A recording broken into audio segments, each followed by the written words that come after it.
Hello hi നമസ്കാരം. UV പുതിയൊരു എപ്പിസോഡിലേക്ക് സ്വാഗതം. ഇന്ന് ഓഗസ്റ്റ് മാസം 6-ാം തീയതിയാണ്. 6-ാം തീയതിയിലെ പത്ര വാർത്തകളിലൂടെയാണ് നമ്മൾ കടന്നു പോവുക.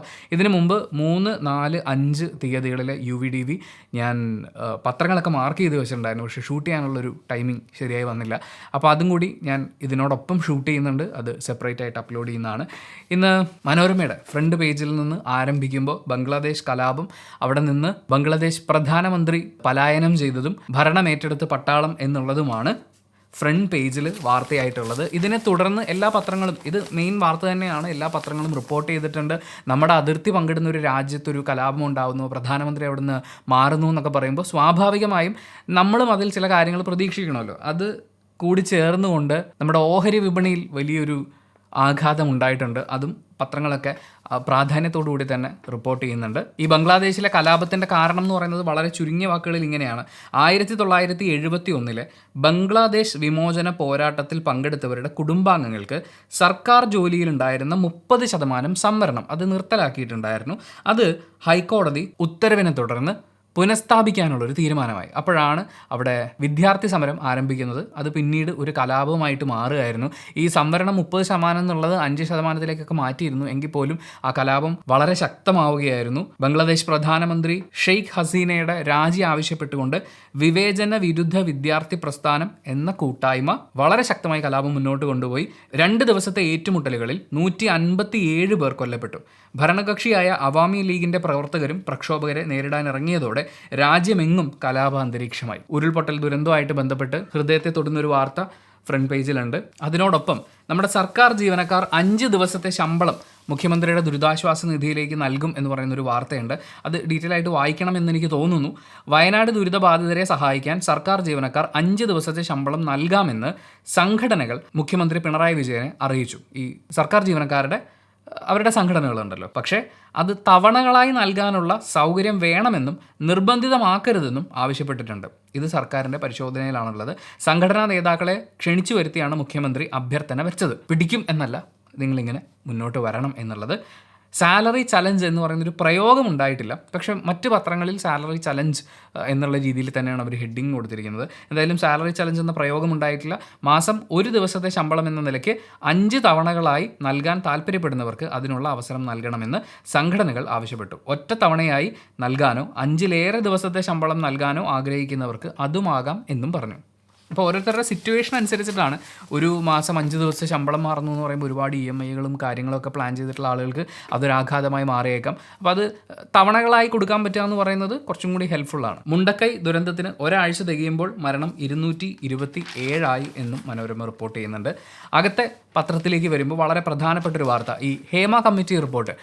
സിനിമാ മേഖലയിൽ സ്ത്രീകൾ നേരിടുന്ന ബുദ്ധിമുട്ടുകളും പ്രശ്നങ്ങളായിട്ട് ബന്ധപ്പെട്ടിട്ടുള്ള ഒരു റിപ്പോർട്ടാണ് ഈ ഹേമ കമ്മിറ്റി റിപ്പോർട്ട്. അത് വിവരാവകാശ നിയമപ്രകാരം ആളുകൾക്ക് കൊടുക്കണം എന്നുള്ള കാര്യത്തിനെതിരെ ഒരു സ്റ്റേ, അതായത് ഈ റിപ്പോർട്ട് പുറത്തു വന്നാൽ സിനിമാ മേഖലയിലെ പലരുടെയും സ്വകാര്യതയെ ബാധിക്കുമെന്ന് ആരോപിച്ച് നിർമ്മാതാവായ കൊച്ചിയിലെ സജിമോൻ പാറയിൽ ഒരു ഹർജി നൽകിയിട്ടുണ്ടായിരുന്നു. ഇതിൽ ഒരാൾ എതിർകക്ഷി ചേർന്നിട്ടുണ്ട്, അജിത് കുമാർ. അദ്ദേഹം ഒരു മാധ്യമപ്രവർത്തകൻ കൂടിയാണ്. ക്രിമിനൽ നടപടികളിൽ നിന്ന് കുറ്റക്കാരെ രക്ഷിക്കുക എന്ന ഉദ്ദേശത്തോടെ സർക്കാരും ചേർന്നുള്ള ഹർജിയാണിതെന്ന് സത്യവാങ്മൂലത്തിൽ ആരോപിച്ചു. ശരിക്കും ഈ ഹേമ കമ്മിറ്റി റിപ്പോർട്ട് കേരളത്തിലെ തന്നെ ഏറ്റവും സമ്പന്നമായ ഒരു തൊഴിൽ മേഖല, അല്ലെങ്കിൽ ഏറ്റവും പണമൊഴുകുന്ന ഒരു വ്യവസായ മേഖലയായിട്ട് ബന്ധപ്പെട്ട് അവിടുത്തെ ഒരു ജെൻഡറിലുള്ള ആളുകൾ അനുഭവിക്കുന്ന ബുദ്ധിമുട്ടുകളെ കുറിച്ചിട്ടുള്ള, അതിനെക്കുറിച്ച് പഠിച്ച ഒരുപാട് ആളുകളുടെ ഇൻ്റർവ്യൂസൊക്കെ അടങ്ങുന്ന ഒരു റിപ്പോർട്ടാണ്. അത് പുറത്തു വരാതിരിക്കുക എന്ന് പറയുന്നത് ആ മേഖലയിൽ എന്താണ് നടക്കുന്നതെന്ന് പുറത്തു വരരുത് എന്ന് ശഠിക്കുന്നത് പോലെയാണ്. ഹൈക്കോടതിയുടെ പരിഗണനയിലാണ് കാര്യങ്ങളുള്ളത്. പിന്നെ ഈ കഴിഞ്ഞ കുറേ ദിവസങ്ങളായിട്ട് ഗാഡ്ഗിൽ റിപ്പോർട്ടിനെ കുറിച്ചുള്ള ചർച്ചകൾ ഉയരുന്നത് പോലെ തന്നെ ഇപ്പോൾ മുല്ലപ്പെരിയാർ വിഷയം കൂടി ആളുകളിലേക്ക് കൂടുതൽ സ്ട്രോങ് ആയിട്ട് എത്തുന്നുണ്ട്. ഒരുപാട് ആളുകൾ അത്തരത്തിലുള്ള പോസ്റ്റുകളും പഴയ സ്റ്റഡീസും ഇൻ്റർവ്യൂസും ഒക്കെ വീണ്ടും ചർച്ച ചെയ്യുന്നുണ്ട്. പുതിയ അവസ്ഥ എന്താണ് എന്നുള്ള ചർച്ചകൾ ഉണ്ടാവുന്നുണ്ട്. അതിനെക്കുറിച്ച് മനോരമ റിപ്പോർട്ട് ചെയ്യുന്നുണ്ട്. മുല്ലപ്പെരിയാർ കേരളത്തിൻ്റെ ആവശ്യം നടപ്പാകുന്നില്ല. വിദഗ്ധ പരിശോധന നടന്നത്, അതായത് ഈ ഡാമിൻ്റെ കണ്ടീഷൻ എന്താണെന്നുള്ള വിദഗ്ധ പരിശോധന നടന്നത് 12 വർഷങ്ങൾക്ക് മുമ്പാണ്. മുല്ലപ്പെരിയാർ അണക്കെട്ടിൻ്റെ സുരക്ഷയെപ്പറ്റി സമഗ്രമായ അവലോകനം നടത്തണമെന്ന കേരളത്തിൻ്റെ ആവശ്യം വർഷങ്ങളായി പരിഗണിക്കപ്പെട്ടിട്ടില്ല. മുല്ലപ്പെരിയാർ മേൽനോട്ട സമിതിയിൽ കേരളത്തിൽ നിന്നുള്ള അംഗങ്ങൾ 2 തവണ ഇക്കാര്യം ആവശ്യപ്പെട്ടെങ്കിലും നടപ്പായില്ല. സെൻട്രൽ വാട്ടർ കമ്മീഷന്റെ മാർഗ്ഗനിർദ്ദേശമനുസരിച്ച് സമഗ്രമായ സുരക്ഷാ അവലോകനം നടത്തണമെന്നായിരുന്നു 2023 ചേർന്ന യോഗത്തിലും കഴിഞ്ഞ ജൂണിലെ യോഗത്തിലും കേരളത്തിലെ അംഗങ്ങളുടെ ആവശ്യം. ഇതിനിടയ്ക്ക് പുതിയ ഡാം നിർമ്മിക്കാൻ കേരളം സ്ഥലം കണ്ടെത്തിയിട്ടുണ്ട്. അതിനുള്ള അനുമതിയാണ് വേണ്ടത് എന്നുള്ളൊരു കാര്യവും കൂടിയുണ്ട്. ഇടുക്കി ജില്ലയിൽ പീരുമേട് താലൂക്കിൽ കുമളി പഞ്ചായത്തിലാണ് മുല്ലപ്പെരിയാർ അണക്കെട്ടുള്ളത്. ഇവിടെ നിന്ന് 366 മീറ്റർ താഴെയാണ് പുതിയ അണക്കെട്ടിനായി കേരളം സ്ഥലം കണ്ടെത്തിയിരിക്കുന്നത്. പുതിയ അണക്കെട്ട് വേണമെന്ന പ്രമേയം കേരള നിയമസഭ പാസാക്കിയിട്ടുണ്ട്. പുതിയ അണക്കെട്ടിനുള്ള കേരളത്തിന്റെ പ്രൊജക്ട് റിപ്പോർട്ട് തയ്യാറാകുന്നതേയുള്ളൂ. ഈ പുതിയ അണക്കെട്ട് പരിസ്ഥിതി പ്രശ്നങ്ങൾ ഉണ്ടാക്കുന്നില്ല എന്നൊരു സാങ്കേതിക സമിതി റിപ്പോർട്ട് 2022 വന്നിട്ടുണ്ട്. കേരളത്തിന്റെ എല്ലാ നീക്കങ്ങളും സുപ്രീം കോടതി വിധിക്ക് എതിരാണെന്നാണ് തമിഴ്നാടിന്റെ വാദം.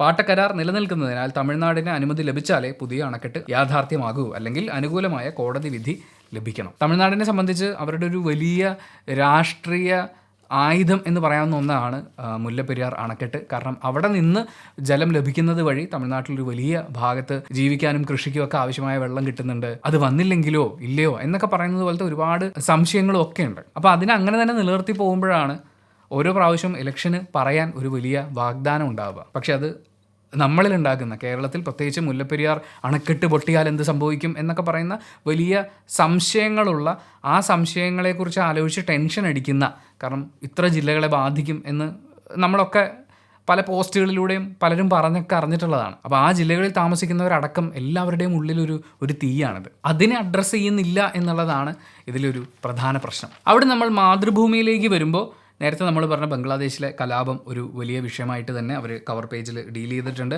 ഖാദർ കമ്മിറ്റി ശുപാർശ, ഇത് കഴിഞ്ഞ കുറേ ദിവസങ്ങളായി എല്ലാ പത്രങ്ങളും പല പല കോളങ്ങളിലായിട്ട് ഈ റിപ്പോർട്ടുമായിട്ട് ബന്ധപ്പെട്ടിട്ടുള്ള പല വാദഗതികൾ ഒക്കെ അവതരിപ്പിക്കുന്നുണ്ട്.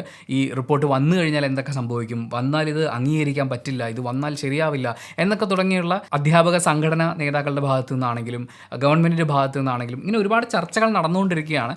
വലിയൊരു മാറ്റത്തിന് ഒരു പക്ഷേ സാധ്യതയുള്ള ഒരു റിപ്പോർട്ട് തന്നെയാണ്. അതിനോടൊപ്പം വളരെ ഗുരുതരമായ ഒരു കാര്യം മാതൃഭൂമി റിപ്പോർട്ട് ചെയ്യുന്നത്, അത് മനോരമയിൽ കണ്ടില്ല എന്നാണ് എൻ്റെ ഓർമ്മ. കുറഞ്ഞ വിലയ്ക്ക് ലഭിക്കുമായിരുന്ന വൈദ്യുതി അനാസ്ഥ കൊണ്ട് നഷ്ടപ്പെടുത്തിയ KSEBയെ രൂക്ഷമായി വിമർശിച്ച് റെഗുലേറ്ററി കമ്മീഷൻ. ഹിമാചൽ പ്രദേശിൽ പ്രവർത്തിക്കുന്ന കേന്ദ്ര സർക്കാർ സ്ഥാപനമായ സത്ലജ് ജൽ വൈദ്യുതി നിഗം ലിമിറ്റഡിൽ നിന്ന്, ഹിമാചൽ പ്രദേശിലുള്ള കേന്ദ്ര സർക്കാർ സ്ഥാപനമാണ്, അവിടുന്ന് 25 വർഷത്തേക്ക് 4.46 രൂപയ്ക്ക് കിട്ടേണ്ടിയിരുന്ന 166 മെഗാവാട്ട് വൈദ്യുതിയാണ് തീരുമാനം വൈകിപ്പിച്ച് KSEB നഷ്ടപ്പെടുത്തിയത്. കൊടുക്കില്ല എന്ന് പറഞ്ഞിട്ടില്ല, ചെന്നപ്പോൾ റേറ്റ് കൂട്ടി ചോദിച്ചിട്ടില്ല, പക്ഷേ കറക്റ്റ് തീരുമാനം എടുക്കേണ്ട സമയത്ത് തീരുമാനം എടുത്തില്ല. കൂടിയ വില കൊടുത്ത് വൈദ്യുതി വാങ്ങേണ്ടി വരികയും അതിൻ്റെ ബാധ്യത ഉപഭോക്താക്കളെ അടിച്ചേൽപ്പിക്കുകയും ചെയ്യുമ്പോഴാണ് ഈ അനാസ്ഥ. നിലവിൽ അതിൻ്റെ ഇരയായിക്കൊണ്ടിരിക്കുകയാണ് നമ്മൾ.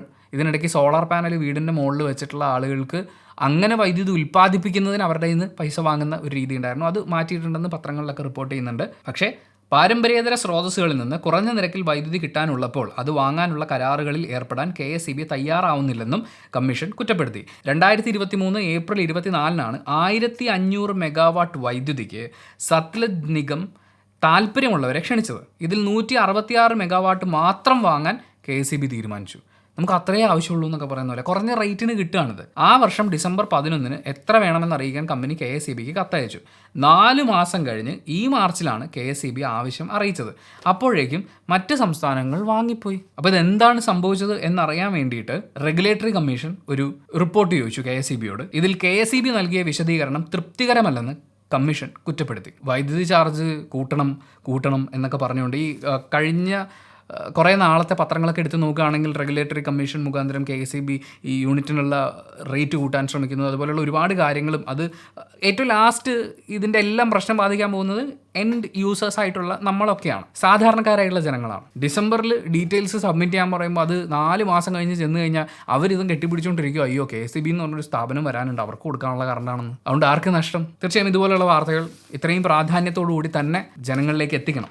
മനോരമ അത് ഫ്രണ്ട് പേജിൽ കൊടുത്തിട്ടുണ്ടോ എന്ന് എനിക്കറിയില്ല, ഞാൻ കണ്ടിട്ടില്ല. അവിടുന്ന് ബംഗ്ലാദേശികൾക്ക് കടൽ കടക്കാൻ ഇന്ത്യൻ പാസ്പോർട്ട് എന്ന് പറയുന്ന ഒരു വാർത്ത അവർ നാട്ടുവർത്തമാനത്തിൽ റിപ്പോർട്ട് ചെയ്യുന്നുണ്ട്. സംഭവം എന്താണെന്ന് വെച്ചാൽ ബംഗ്ലാദേശിൽ നിന്ന് ഇന്ത്യൻ പാസ്പോർട്ട് ഉണ്ടാക്കിയിട്ട് വന്ന് ഇതുവഴി വിദേശത്ത് കിടക്കുക, ഇന്ത്യയിൽ വന്നതിന് ശേഷം വിദേശത്തേക്ക് പറക്കുക എന്ന് പറയുന്ന കാര്യം ചെയ്യുന്ന ആളുകളുണ്ട്. അതുപോലെ ഇവിടെ വന്ന് താമസിച്ച് ആധാർ കാർഡൊക്കെ സംഘടിപ്പിച്ച് വിദേശത്തേക്ക് കടക്കാൻ ശ്രമിക്കുന്ന ആളുകളുണ്ട്. കഴിഞ്ഞ 2 വർഷത്തിനിടെ കൊച്ചി വിമാനത്താവളത്തിൽ മാത്രം 15ഓളം ബംഗ്ലാദേശികളാണ് പിടിയിലായത്. കഴിഞ്ഞ വർഷം 12 ബംഗ്ലാദേശികൾ തിരുവനന്തപുരം കൊച്ചി വിമാനത്താവളങ്ങൾ വഴി ഇസ്രായേലിലേക്ക് കടന്നതായി കേന്ദ്ര രഹസ്യാന്വേഷണ ഏജൻസികൾ കണ്ടെത്തിയിരുന്നു. ബംഗ്ലാദേശിൽ നിന്ന് അനധികൃതമായി ഇന്ത്യയിലെത്തുന്ന ചിലർ ഇന്ത്യയിലെ പൗരനെന്ന വ്യാജേന ബംഗ്ലാദേശിൽ നിന്ന് തന്നെ വ്യാജ passport, Aadhaar card, PAN card, bank account, ATM card എന്നിവയുണ്ടാക്കും. അല്ലാത്തവർ ഇന്ത്യയിലെത്തി വീട് വാടകയ്ക്കെടുത്ത് വാടകച്ചീട്ട് ഉപയോഗിച്ച് ആധാർ കാർഡ് സ്വന്തമാക്കും. പിന്നീട് ബാങ്ക് അക്കൗണ്ടും പാസ്ബുക്കും മറ്റ് രേഖകളും എല്ലാം തരപ്പെടുത്തും. വിദേശ നാടുകളിൽ നിർമ്മാണ മേഖലയിൽ ജോലി ലക്ഷ്യം വെച്ച് വരുന്ന ഇവർ കേരളത്തിൽ ഉൾപ്പെടെ ജോലി ചെയ്ത് പരിചയസമ്പന്നരായ ശേഷമാണ് നാടുവിടുന്നത്. അതായത് ബംഗ്ലാദേശിൽ നിന്ന് ഇവിടെ വന്ന് നമ്മുടെ നാട്ടിൽ നിന്ന് പണിയെല്ലാം പഠിച്ചതിന് ശേഷം ആ എക്സ്പീരിയൻസ് വെച്ച് അവർ വിദേശ രാജ്യങ്ങളിൽ പോയി ജോലി ചെയ്യുന്നു. ഇതിനിടയ്ക്ക് വളരെ ബുദ്ധിമാനായ ഒരു തട്ടിപ്പുകാരൻ എന്ന് പറയാൻ പറ്റില്ല, അദ്ദേഹത്തിന് ലഹരി ഇല്ലാതെ പറ്റില്ല. അപ്പോൾ അതിന് എന്തെങ്കിലും ഒരു മാർഗ്ഗം കണ്ടുപിടിക്കണമല്ലോ. പുള്ളി കണ്ടുപിടിച്ച രീതി എന്ന് പറഞ്ഞാൽ വളരെ എളുപ്പമാണ്. തൊടുപുഴയിലാണ് വാർത്ത റിപ്പോർട്ട് ചെയ്യുന്നത്. ഡോക്ടറെ കാണാനെന്ന വ്യാജേന ജില്ലാ ആശുപത്രിയിലെ OP ടിക്കറ്റ് എടുത്ത് അതുപയോഗിച്ച് വിവിധ മെഡിക്കൽ സ്റ്റോറുകളിൽ നിന്ന് ഷെഡ്യൂൾ വിഭാഗത്തിലുള്ള മരുന്നുകൾ വാങ്ങുന്നയാൾ പിടിയിൽ. KR രാജേഷ് കുമാർ 32 വയസ്സുള്ള ആളാണ്. പോലീസ് പറയുന്നത് എന്താണെന്ന് വെച്ചാൽ ഇദ്ദേഹം നേരെ ജില്ലാ ആശുപത്രിയിൽ ചെല്ലും. അവിടെ ചെന്നതിന് ശേഷം പല പേരുകളിൽ OP ചീട്ട് എടുക്കും.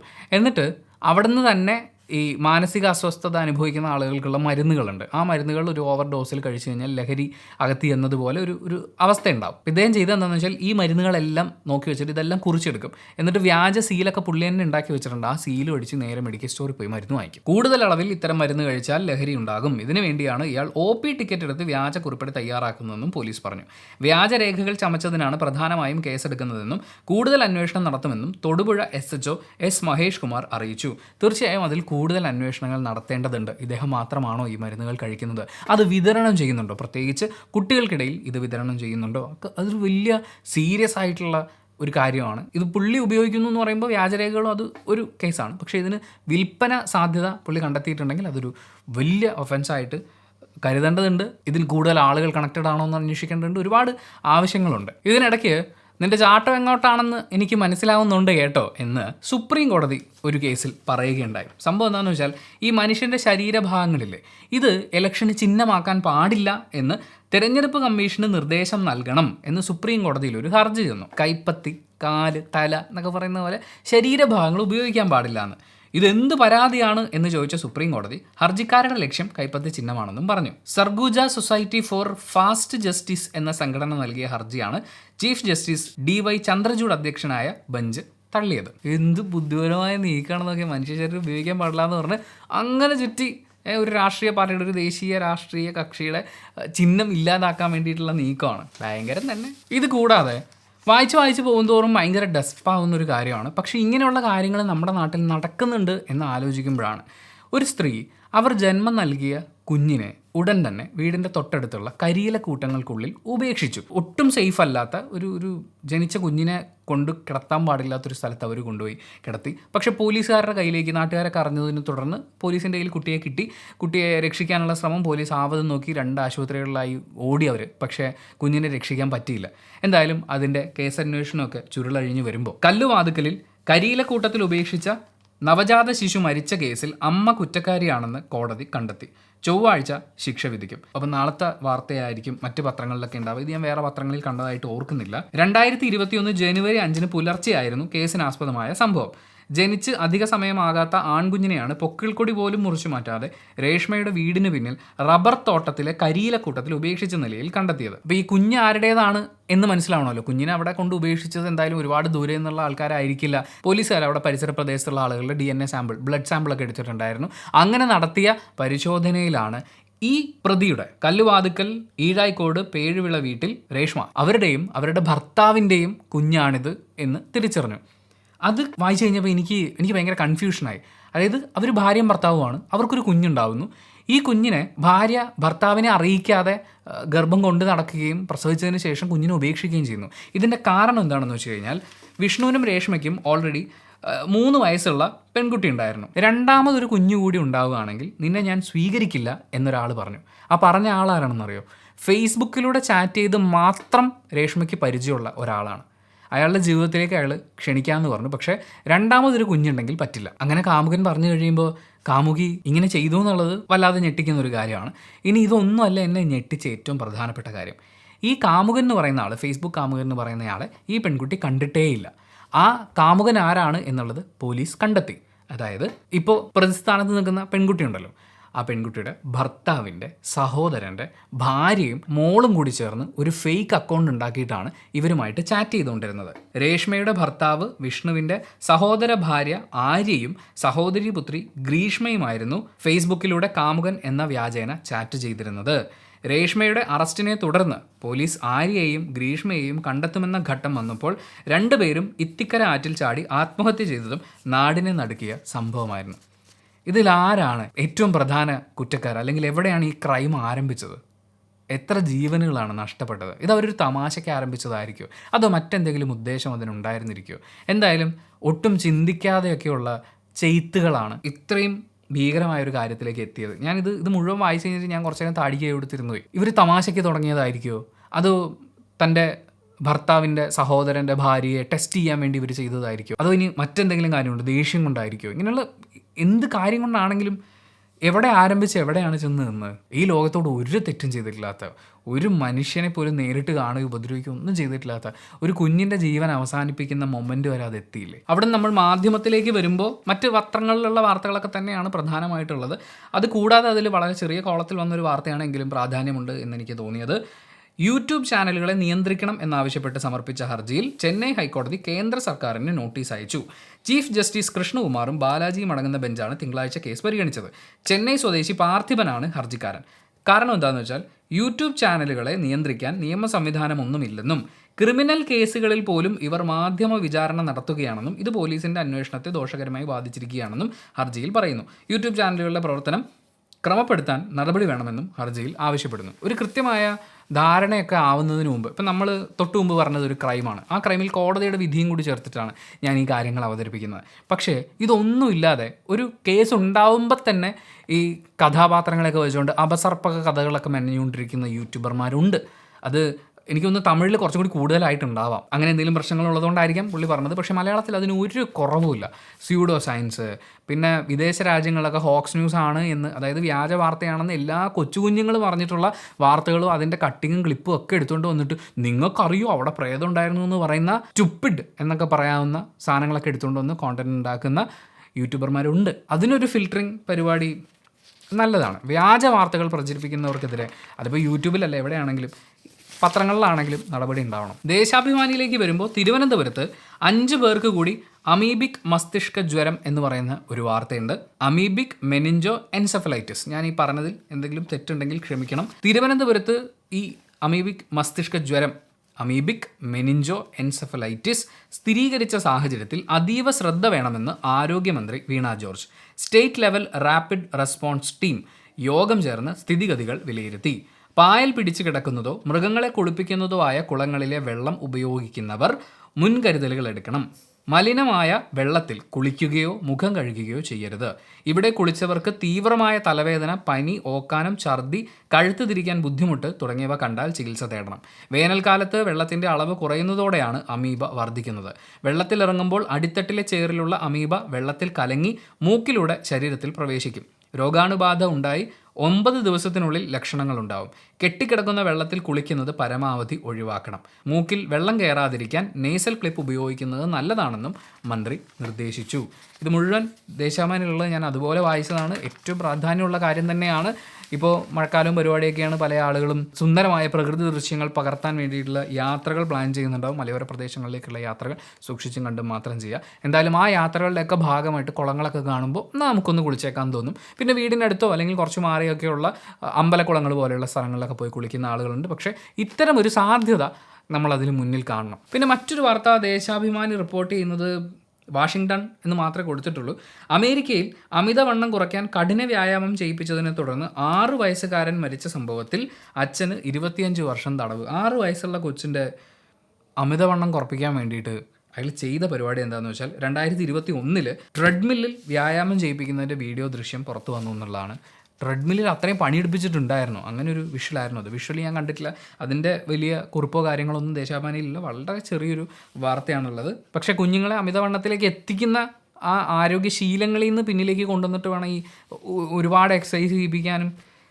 എനിക്കറിയില്ല, കുഞ്ഞുങ്ങളുടെ ശരീരം നോക്കിയിട്ട് വേണ്ടേ അവരെ കൊണ്ട് എന്തെങ്കിലുമൊക്കെ ചെയ്യിപ്പിക്കാൻ വേണ്ടിയിട്ട്. അത്രയും വിവരമില്ലാത്തവൻ ഇത് ഉണ്ടാക്കാൻ നിൽക്കരുത്. അതുപോലെ ദേശാഭിമാനിയുടെ അവസാന പേജിലേക്ക് വരുമ്പോൾ ഉള്ളൊലച്ച ഉരുൾപൊട്ടൽ, പെട്ടിമുടി ദുരന്തത്തിന് ഇന്ന് 4 ആണ്ട്. വയനാട് തീരാ നോവായി നിൽക്കെ പെട്ടിമുടി ഉരുൾപൊട്ടലിന് ചൊവ്വാഴ്ച 4 ആണ്ട്. 70 പേരുടെ മരണത്തിനിടയാക്കിയ ദുരന്തം 2020 ഓഗസ്റ്റ് 6 രാത്രി 11:30 പുത്തുമല ദുരന്തമുണ്ടായി 1 വർഷം തികയുമ്പോഴായിരുന്നു പെട്ടിമുടി ഉരുൾപൊട്ടൽ. നമ്മൾ ഈ ഉരുൾപൊട്ടലും ഒക്കെ ആയിട്ട് ബന്ധപ്പെട്ട് അറിഞ്ഞിരിക്കേണ്ട മനസ്സിലാക്കിയിരിക്കേണ്ട കാര്യം. ഈ ഒരു വിഷയം ഇപ്പോൾ നമ്മൾ മുണ്ടക്കയിൽ ഉരുൾപൊട്ടലുണ്ടായി ഇത്രയും വലിയൊരു ദുരന്തം നമ്മുടെ മുന്നിൽ വരുമ്പോഴാണ് നമ്മളിതിൻ്റെ ആഘാതത്തെക്കുറിച്ച് കൂടുതൽ സംസാരിക്കുകയും ചർച്ച ചെയ്യുകയൊക്കെ ചെയ്യുന്നത്. ഈ സമയത്ത് ഗാഡ്ഗിൽ റിപ്പോർട്ട് പോലെ ഒരു കാര്യം, അല്ലെങ്കിൽ പരിസ്ഥിതിയെ നമ്മൾ എങ്ങനെ ചൂഷണം ചെയ്യുന്നു അല്ലെങ്കിൽ എങ്ങനെ ഉപയോഗിക്കുന്നു, ഒരു സുസ്ഥിര വികസനത്തിൻ്റെ ആവശ്യം, ഇതിനെക്കുറിച്ചൊക്കെ സംസാരിക്കുന്ന ഒരു വീഡിയോ മറ്റൊരു ചാനലിൽ പോസ്റ്റ് ചെയ്തിട്ടുണ്ടായിരുന്നു. അതിൻ്റെ വീഡിയോ ലിങ്ക് ഞാൻ ഡിസ്ക്രിപ്ഷനിൽ കൊടുക്കാം. ഈ ഒരു വിഷയത്തിൽ നമ്മൾ ഗാഡ്ഗിൽ റിപ്പോർട്ടിലേക്ക് പോകേണ്ട കാര്യമുണ്ടോ എന്നുള്ള ഒരു കാര്യമാണ് അവിടെ ചർച്ച ചെയ്തിട്ടുള്ളത്. ദുരന്തങ്ങൾ ഇങ്ങനെ ആവർത്തിച്ച് വരുമ്പോൾ നമ്മളിത് കാര്യങ്ങൾ കൂടുതൽ മനസ്സിലാക്കേണ്ടതുണ്ട്, കൂടുതൽ തീരുമാനങ്ങൾ എടുക്കേണ്ടതുണ്ട്, നടപടികൾ കൈക്കൊള്ളേണ്ടതുണ്ട്. അതൊക്കെ ഉണ്ടാവട്ടെ. ആൻഡ് അത്രയാണ് ഇന്നത്തെ video. Thank you so much for watching this video. Video ഇഷ്ടപ്പെട്ടാൽ ലൈക്ക് ചെയ്യുക, കമൻറ്റ് ചെയ്യുക, ഷെയർ ചെയ്യുക, സബ്സ്ക്രൈബ് ചെയ്യുന്ന കാര്യം പരിഗണിക്കുക.